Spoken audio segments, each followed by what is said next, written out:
नमस्कार, यो हो टिभी टुडे नेटवर्क सुदूरपश्चिम खबरमा स्वागत छ। म राजवेन्द्र भट्ट।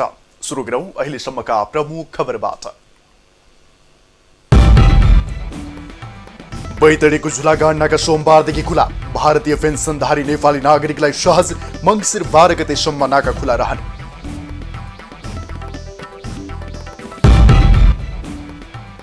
धनगढीका विद्यालय सञ्चालनको अनुमति। शैक्षिक गतिविधि सञ्चालनका लागि 7वटा विकल्प निर्धारण। बाजुराको बढी मालिकाका विद्यालयमा पठन पाठन सुरु। सुदूरपश्चिमको प्रवेशद्वार कर्णाली चिसापानीमा आन्तरिक पर्यटकको घुइँचो। कोरोना संक्रमणको जोखिम, आर्थिक कारोबार भने बढ्यो।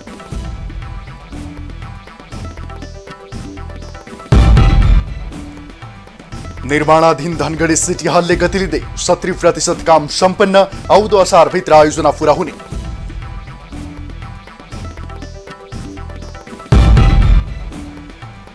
र डडेलधुरामा तरकारीको मूल्य आकाशियो। बजारमा व्यवसायको फरक मूल्य, सरकारी अनुगमनको अभावमा उपभोक्ता मारमा।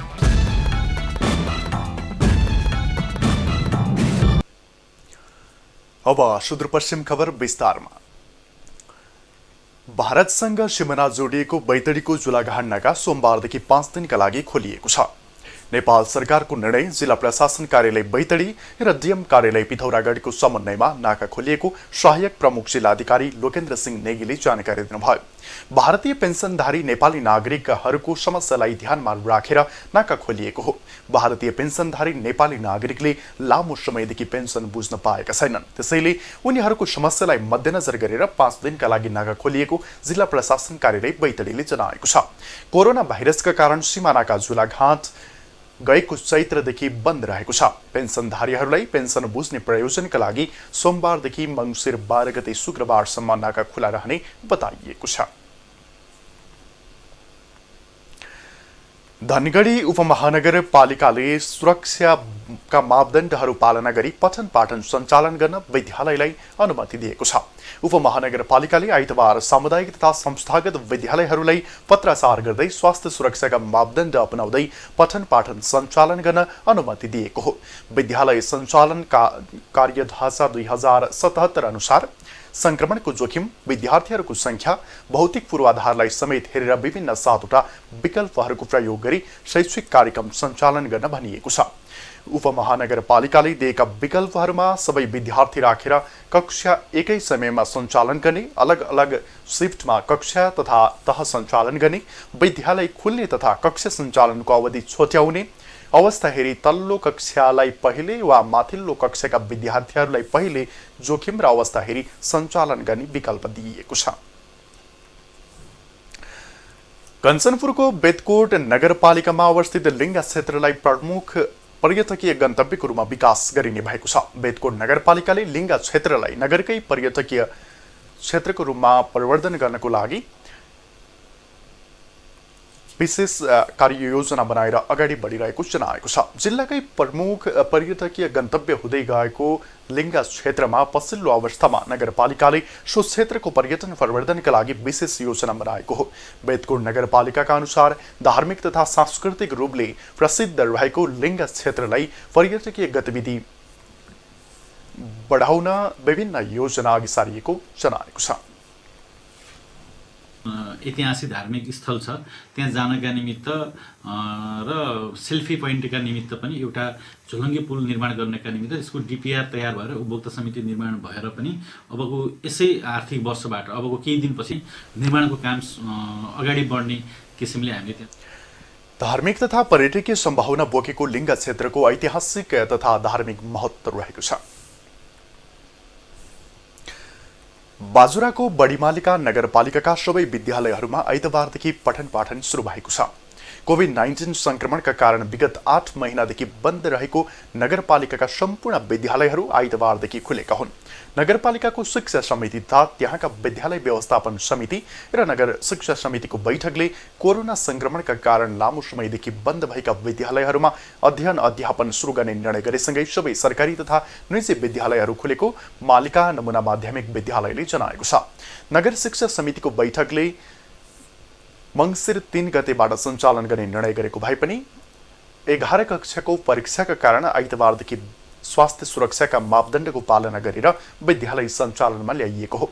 शैक्षिक सत्र नै खेर जाने जोखिम बढेपछि सरकारले विद्यालय सञ्चालन गर्न दिने भने भएपछि स्वास्थ्य मापदण्ड अपनाई बन्द रहेका विद्यालय खोलेर कक्षा सञ्चालन गर्न अनुमति दिइएको हो। सुदूरपश्चिम प्रदेशकै प्रवेशद्वार कैलालीको कर्णाली चिसापानीमा पछिल्लो समय पर्यटकहरूको घुइँचो लाग्ने गरेको छ। कोभिड-19 का कारण करिब 8 महिनासम्म सुनसान भएको कर्णाली चिसापानी क्षेत्रमा पछिल्लो समयमा आन्तरिक पर्यटकहरूको घुइँचो लाग्न थालेको हो। देशका विभिन्न पर्यटकीय क्षेत्र कोभिड-19 का कारण सुनसान हुने गरेको अवस्थामा सुदूरपश्चिमको प्रवेशद्वारमै रहेको एसियाकै नमुना पुल हेर्न देशका विभिन्न ठाउँबाट पर्यटकहरू कर्णाली चिसापानी पुग्न थालेका छन्। वर्षको 12 महिना हरेक दिन आन्तरिक तथा बाह्य पर्यटकको रोजाइमा पर्ने कर्णाली चिसापानी घुम्नको लागि हजारौं पर्यटकको भिड लाग्ने गरेकोमा कोरोनाको त्राससँगै 2076 चैत्र 11 गतेदेखि सो क्षेत्र सुनसान बनेको थियो। पछिल्लो समयमा कोभिड-19 को सन्तास कायमै रहे पनि आन्तरिक पर्यटकहरूको भने घुइँचो लाग्न सुरु भएको छ। यो पुल हेर्न र अनि यहाँ माथि हाम्रो चाहिँ यो माथितिर रहेछ नि यो के पार्क हजुर हजुर त्यसमा घुम्न हजुर सबै कुरा राम्रो छ। अब प्राकृतिक रूपमा यो एरिया एकदमै राम्रो लाग्यो हजुर। अलिकति बाटोघाटो अब पहाड भएर होला अलिकति माथि फुटबारीसम्म जाने चाहिँ नि बाटो छ नि अगाडि केही ठाउँसम्म फिक्स, त्यसपछि अलिकति ग्राभल भएको हुनाले थोरै चाहिँ नि ठुला सवारी साधनहरूलाई चाहिँ अलिकति गाह्रो छ। दक्षिण एसियाकै नमुना पुल र यस आसपासका विभिन्न पर्यटकीय क्षेत्रको विकासमा ध्यान दिन सके यस क्षेत्रको पर्यटन प्रवर्धनमा टेवा पुग्ने स्थानीय बताउँछन्। नेपालको सबभन्दा लामो नदी पनि यही बग्दछ। अब यसले मात्रै हामीलाई पर्याप्त गर्दैन। अब हामीले नेपालका संस्कृतिहरू, नेपालका धार्मिक भौगोलिक सांस्कृतिक कुराहरूलाई लिएर पनि हामीले यहाँ यो चिसापानीमा एउटा ठुलो भनौँ त्यसलाई म्युजियम बनाउन सक्यौँ भने अझ आन्तरिक पर्यटकहरू बाह्य पर्यटकहरू लामो समयदेखि पर्यटक नआउँदा सुनसान बनेको चिसापानीको बजारमा समेत पछिल्लो समयमा कारोबार बढेको व्यवसायीको भनाइ छ। अहिले मान्छेहरू अलिकति आउन थालेका छन् र मान्छेहरू बाहिरबाट आउने पर्यटकहरू चाहिँ कमै बढ्न थाल्यो र यो आन्तरिक हुँदै अब यहाँको नजिकका चाहिँ आउने गरेका छन्। सुदूरपश्चिम कर्णाली र लुम्बिनी प्रदेशको संगम स्थलको रूपमा रहेको पर्यटकीय क्षेत्र कर्णाली चिसापानीको विकासमा सरकारवाला सबैको ध्यान जान जरुरी देखिन्छ। कैलालीबाट डबराज खनालको रिपोर्ट। सुदूरपश्चिम खबरमा पालो छोटो विश्रामको।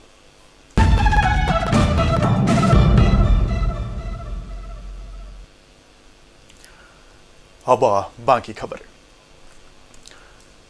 कैलालीको धनगढी उपमहानगरपालिका 8 धनगढी गाउँमा निर्माणाधीन धनगढी सिटी हलको निर्माणले गति लिएको छ।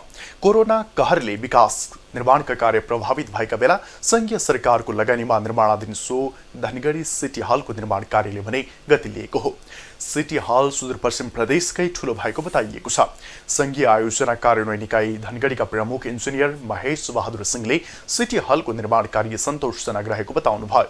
सो सिटी हल संघीय सरकारको 25 करोड 26 लाख रुपियाँको लागतमा निर्माण भइरहेको छ, जसको करिब 70% काम सम्पन्न भइसकेको जनाइएको छ।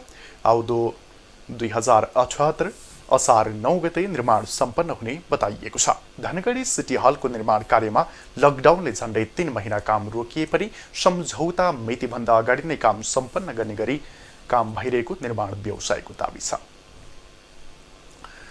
कञ्चनपुरको सुगलाफाडा नगरपालिका 5 वन समितिमा 18 गोलीय बेवारिसे अवस्थामा काठ बरामद गरिएको छ। सुगलाफाडा राष्ट्रिय निकुञ्जको पूर्वी सेक्टर कार्यालयका रेन्जर अनिल रसाइलीको टोलीले आइतबार साँझ खयर प्रजातिको काठ बरामद गरेको हो।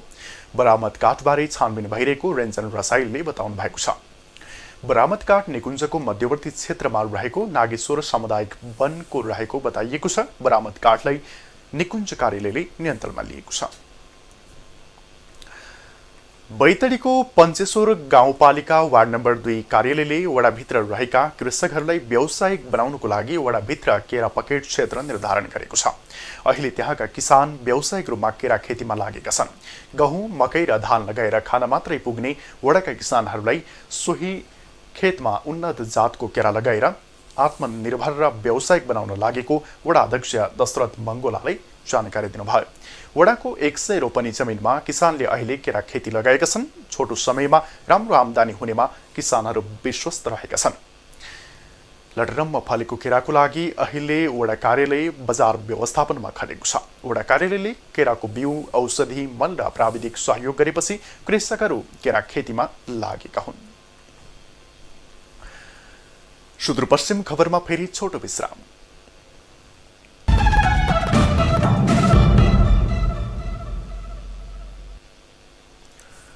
अब आर्थिक खबर।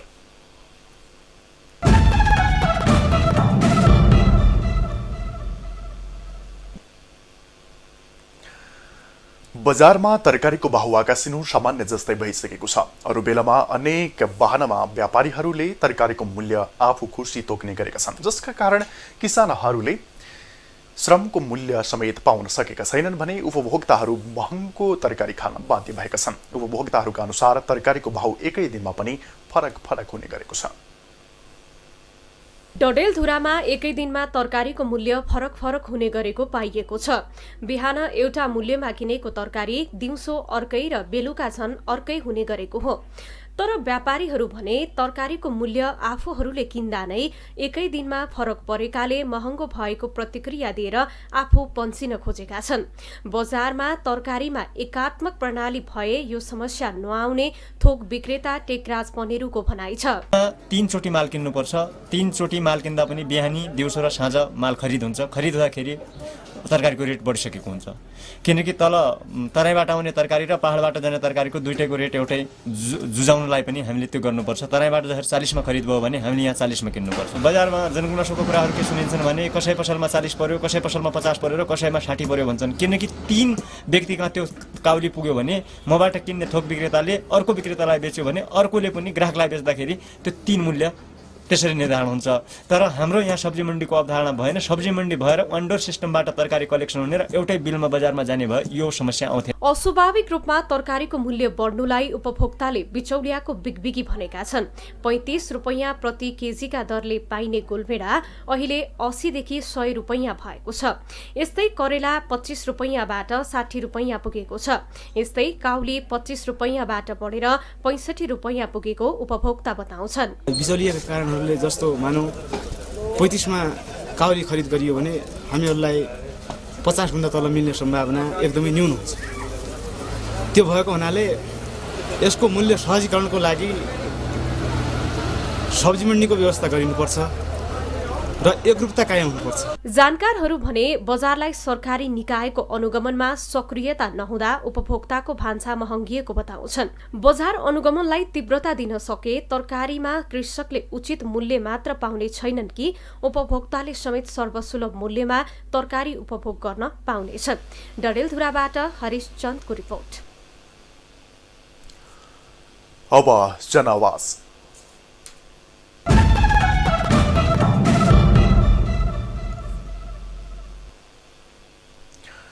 बाजुराको सदरमुकाम मार्तडीमा सार्वजनिक शौचालय नहुँदा सर्वसाधारणलाई शौच गर्न शास्ति भएको छ। सार्वजनिक शौचालय भए पनि व्यवस्थापन गर्न नसकिएपछि शौचालय गर्न सर्वसाधारणलाई शास्ति भएको हो। सार्वजनिक शौचालय निर्माण भएको वर्षौं बितिसक्दा पनि व्यवस्थापन र उचित वातावरण नबन्दा पैदल यात्रु तथा सर्वसाधारणलाई शास्ति भइरहेको छ। बस पार्कको नजिक यहाँ रोड नजिक यहाँ सार्वजनिक शौचालय छैन या देखेको पनि छैन होइन। अवैध गाडीहरूमा यहाँ धेरैहरू मान्छे हुन्छन् होइन, यताउति आउने ट्रान्सपोर्टहरू हुन्छन् जो बिरामीहरू पेसेन्टहरू आउँछन्। त्यस्तो मान्छेलाई यहाँ बच्चाहरूलाई यस्तो टोइलेट जान धेरै गाह्रो छ। शौचालय एउटा भइदियो भने अनि सजिलो हुन्थ्यो हामीलाई। अनि त्यस्तो यहाँका अब नगरपालिकाहरू वासीहरू देखाउन अब त्यसको शौचालयको लागि अलिक प्रोसेस गर्दा नै राम्रो हुन्छ। जहाँसम्म हामीले त अब समस्या भइरहेको छ, जहाँ पनि बाटोमा हिँड्दाखेरि अब कहाँ गर्ने के गर्ने अब समस्या हुन्छ नि त। अब यताउता अब खासै अलिक अभावै छ टोइलेटको। यत्रो सदरमुकाममा पनि हामीले शौचालय पाएको छैनौँ अनि बाहिर हामीले दिशा पिछा गर्न बाध्य भइरहेको छौँ। यत्रो सदरमुकाममा पनि रोड नजिक शौचालय छैन हामीलाई। बस पार्कको सार्वजनिक शौचालयको कुरा गर्दाखेरि चाहिँ अब पहिला चाहिँ अस्थायी रूपमा यहाँ यता पछाडि कारागारतिर थियो होइन। त्यो बेला त्यहाँ शौचालयको कुनै व्यवस्था नै थिएन।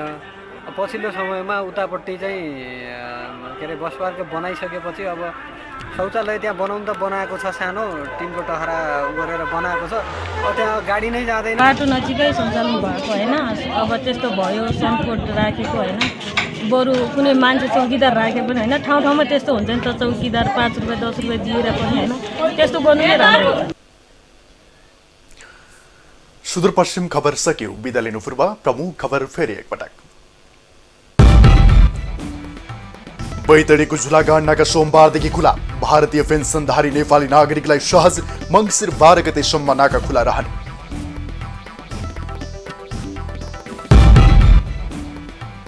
धनगढीका विद्यालय सञ्चालनको अनुमति। शैक्षिक गतिविधि सञ्चालनका लागि 7 वटा विकल्प निर्धारण। बाजुराको बढी मालिकका विद्यालयमा पठन पाठन सुरु। सुदूरपश्चिमको प्रवेशद्वार कर्णाली चिसापानीमा आन्तरिक पर्यटकको घुइँचो। कोरोना संक्रमणको जोखिम, आर्थिक कारोबार भने बढ्यो।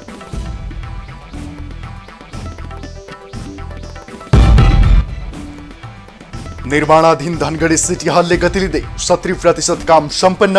आउँदो असारभित्र आयोजना पूरा हुने।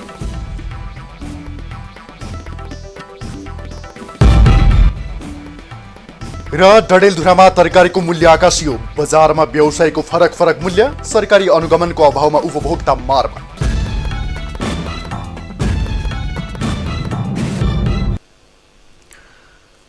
हामीलाई TV today Nepal apps download गरी विश्वभर प्रत्यक्ष हेर्न सक्नुहुनेछ। साथै www.tvtoday.news.com मा गई हेर्न र पढ्न सक्नुहुनेछ भने फेसबुक, युट्युब र ट्विटरमा समेत फलो गर्न सक्नुहुनेछ। विकास, निर्माण र जनसरोकारका विषयमा हाम्रो आवाज जारी छ। अहिलेलाई सम्पूर्ण सुदूरपश्चिम खबर युनिटका साथ म राजेन्द्र भट्ट पनि बिदा चाहन्छु। टिभी टुडे SD हेर्दै गर्नुहोला। नमस्कार।